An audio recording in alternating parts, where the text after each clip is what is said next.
Selamat sore. Saya Kayak ada dua poin yang pertama adalah hati-hati dengan narasi yang ada di pikiran Anda, karena ini pengaruhnya bisa fatal. Yang kedua adalah konsep kapitalisme itu bagaimana pola pikir Anda terhadap konsep kapitalisme itu membuat Anda bisa salah atau benar dalam berpikir. Artinya begini ya, ini agak mendalam tapi saya selesaikan dalam waktu 10 menit. Bila Anda selalu mengulang-ulang konsep bahwa Anda memusuhi Yahudi, Yahudi itu musuh dunia, musuh Islam, dan Islam itu terus dijajah oleh Yahudi, dan sampai dengan hari kiamat, musuh Islam adalah Yahudi. Itu kalau itu tertanam, hati-hati, hati-hati.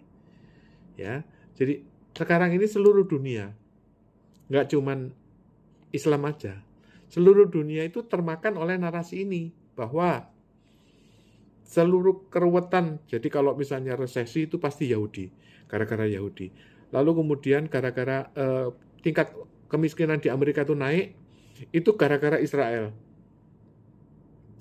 Jadi Israel ini dijadikan kambing hitam ya sedunia sampai gosong dia itu. Kalau saya ya, saya nggak ikutan lah gitu loh. Konsep bahwa Amerika itu ikut Israel itu hanya kata-kata. Yang benar itu nggak begitu. 50 tahun yang lalu, Inggris dan Amerika itu menemukan minyak. Dan ketika minyak itu ditemukan, ternyata banyak di Timur Tengah. Nah, ternyata itu daerah Islam. Nah, bagaimana caranya mereka itu mengontrol Saudi, UAE, Mesir, ya, terus semua Oman, Qatar, itu semua itu dikontrolnya dengan Iran, Irak itu dikontrol dengan Israel. Jadi Israel itu adalah alat untuk mengontrol petrodolar. Bukan narasi bahwa musuh Islam itu adalah Yahudi sampai dengan akhir zaman. Ya, ya enggak lah. Enggak, Amerika enggak bodoh sebodoh itu untuk ikuti narasi bahwa Yahudi adalah musuh Islam.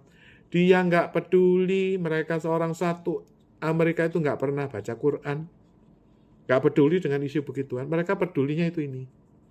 Dolar, petrodolar gitu loh. Karena mereka ingin menguasai petrodolar, ya mereka bikin Yahudi, mereka bikin Israel. Kalau itu sesuai dengan Quran, ya itu kebetulan aja dipakai gitu loh. Tapi sebetulnya pikiran mereka bukan Quran, tapi dolar. Saya nggak benci kepada Israel, saya nggak nganggap Israel, saya nggak percaya bahwa Israel itu adalah menjadi lobby Amerika itu. Jadi setiap presiden Amerika, capres Amerika itu suruh berdoa di depan tembok ratapan. Itulah ada satu tembok di Yerusalem itu, mereka suruh berdoa. Kalau nggak mau nggak bisa nyapres. Ya kan? Bagi saya, ya itu etok-etok saja. Ya kan? Capres Amerika itu nggak bisa dikontrol. Ya caranya gimana? Suruh berdoa di depan tembok ratapan. Jadi kalau mereka tuh udah ngepot, presiden udah ngepot itu seolah-olah diserbu dengan orang Israel. Padahal yang enggak lah, yang bunuh kemarin yang menembak Donald Trump itu siapa? Bukan Israel, itu CIA. Gitu. Nah, narasi kedua adalah buku Karl Marx ya, itu membuat dikotomi bahwa dengan sistem kapitalisme itu ada dua, yang satu yang dijajah, yang satu yang menjajah. Jadi Karl Marx itu bikin buku seolah-olah ya populasi yang mayoritas ini diinjak-injak oleh yang 1% ini. Makanya orang sedunia itu termasuk di Amerika itu benci dengan kapitalisme. Pikiran mereka itu mereka semua kalau ada homeless, ada pengangguran, ada mereka UMR-nya kurang, mayoritas ini sengsara, itu ya gara-gara operation penjajahan dari yang 1%. Saya nggak percaya itu loh. Karl Marx itu waktu bikin buku, itu adalah masa-masa kapitalisme baru awal. Jadi Karl Marx belum pernah lihat akhirnya. Nah, sekarang ini kita baru menyaksikan akhirnya, di mana utang Amerika itu 34 triliun itu nggak terbayar. Bagaimana cara bayarnya, kapan bayarnya, bagaimana itu dibayar pakai apa gitu loh. Kan utangnya itu setara dengan 500.000 triliun. 500.000 triliun rupiah. Bayarnya piye gitu loh. Nah, itu juga nggak ada solusinya. Makanya seolah-olah menurut teori Karl Marx, kapitalisme itu akan bangkrut. Nah, sekarang itu seolah-olah ramalan dari Karl Marx itu adalah Amerika mau bangkrut. Bagi saya ya enggak lah. Kalau bagi saya adalah kamu mau bangkrut atau mau lanjut? Ya kalau mau lanjut ya harus mikir lah gitu loh. Gitu. Makanya dengan adanya operasi FBI yang sekarang ini nih,